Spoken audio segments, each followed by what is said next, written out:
Hi, I'm Father Dan Greenleaf here for another segment of our inauguration of the new console of our organ here at St. Peter and Paul.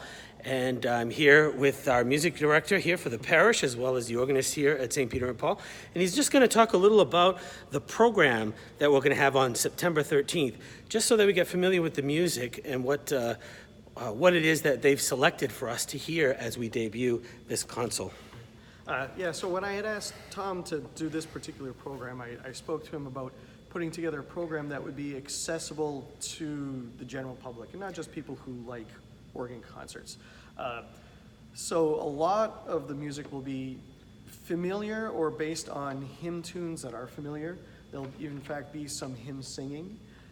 And also a program that would sort of highlight the whole instrument, not just parts of it. So you'll hear the soft, warm strings, you'll hear the big reeds and the full organ, and so it'll be a good variety of stuff that shows off every aspect of the instrument, not just the big, but also the very soft and the subtle.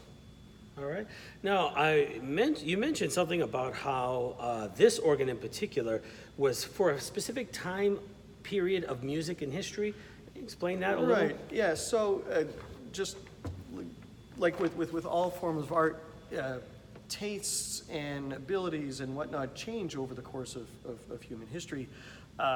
This instrument was built in the 1930s, and so it was conceived as what we call a romantic instrument. So the music that was sort of developed in the 19th century through the very first part of the 20th century, and then even more specific, it's really well suited to the French Romantic literature. The first organist here was Canadian, but he trained in France with Tournemire. The man who did Charles Corboin, who was the tonal designer for this instrument, he worked with Cassava to design the tonal characters of this instrument, was very heavily influenced by the French Romantic period. So, yeah. And so in the selection, is some of it, is that what you chose, was French Romantic music? Yeah, a few pieces. So music by Vierne from, yes. Okay, wonderful.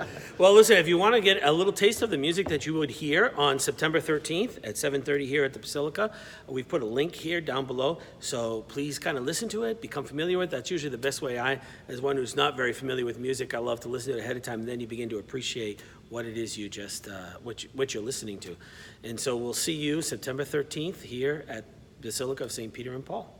God bless.